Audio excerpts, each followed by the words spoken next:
Good morning. If you've maybe lost track what day we are or week we are in lockdown, you're in good company. There are many of us out here who, and I've spoken to a few of you, socially distanced, spied you on the street, on your normal, what has now become your normal routine. And what is clear to me is that we all kind of now embedded once again in a way of doing things, in a way of doing life, maybe with our intimate families, maybe if we live on our own, getting stuck into those routines. Not all of them are good routines. And this is why this is so important, what I want to say to you today. I want to rewind a little bit. Back in 1985, there was a researcher named Neil Postman who published this study. And what he discovered was, it was a study about media. And what he was discovering at that time, which I think holds true today, is that people who were engrossed in watching the media, watching TV, reading newspapers about stuff that was going on the other side of the planet, were increasingly finding themselves in states of despair and hopelessness and just having the joy sucked out of their lives. Now, it's important to say that for those of us who are Christians, who follow Jesus, that we don't want to forget what's happening on the other side of the globe. But as a former journalist myself, I want to remind us that journalism and media operate in a certain way, and it doesn't always tell the whole story.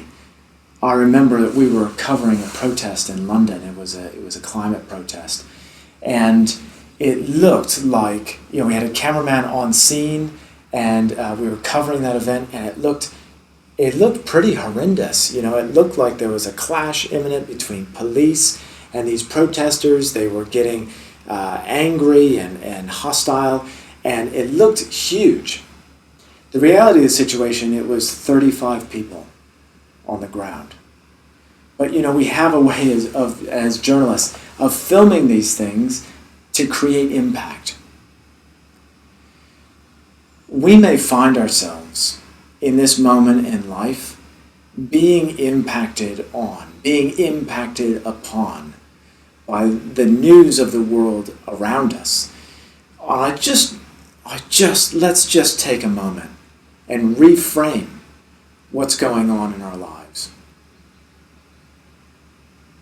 The thing that Neil Postman discovered, which is so important for us today and important for Christians too, the way we do church and prayer, the thing he discovered is that when we begin to focus on points further afield from us, halfway across the planet, in the way that we do that's kind of defined by the media, it makes us feel powerless. That's important. When we feel powerless, when we're made to feel powerless, we find it hard then to believe in a God who can change the world for the better. And actually, as many Christians know, God is at work already changing things, making things better. And there are all kinds of wonderful news stories that don't make it to newspapers necessarily because they're great news stories where God is doing something. I don't think it's insignificant that the BBC today has given voice to church leaders in this country, in England, to call for prayer among Christians, among the faithful, in the midst of this crisis. And God is at work in that. So we've got this Neil Postman example of how we can do faith life, which can be almost debilitating and feel like we have no control and no impact with our prayer. Now, of course, it's right to pray for people across the world.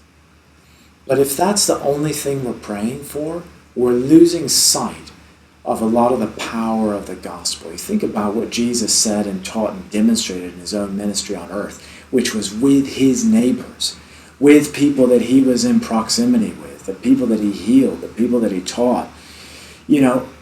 His understanding was that this was going to create a ripple effect. This was going to change the world, that the story would get passed on and on and on, as the Apostle Paul describes this happening in later decades after Jesus' resurrection and ascension into heaven. The story goes on. The power of that story propagates, but it starts local.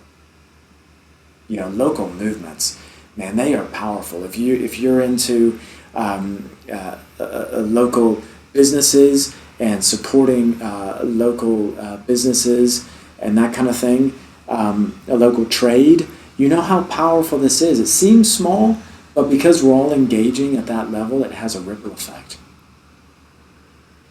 What if your prayers this week started local? And a way to demonstrate that, I think, is to hold up both your hands, extend them, and think, who's on my left? Who's on my right? And literally, it might begin with your family, if they're in the room. It might begin with your neighbors through the wall. It might begin with the folks that you see on the street. Pray for them. Pray for breakthrough in their lives. Talk to them about it. Talk about the stuff that you're praying for, the good stuff that's going to happen in their lives, whether they're Christians or not Christians. That is going to have an amazing ripple effect. Because guess what? We are then giving Jesus permission through us to operate in their lives and for us to be in relationship with them. And this is so key. Faith works on relationship. The spread of the gospel message works on relationship. We need to be in close relationship with the people around us and trust that God is going to work through that to change lives at the local level so that ripple impact spreads throughout your town, your village, your city, your country, the nation, the world. Guys, this is big. And the key is it starts with you and how you pray. Who's on your left? Who's on your right? Lift them up today in prayer. Pray for them. Pray Jesus into their life. Pray healing into their life. Pray transformation into their life. And guess what? You'll be there to see the change, the transformation. And that is incredibly powerful. Bless you guys. Have a good week.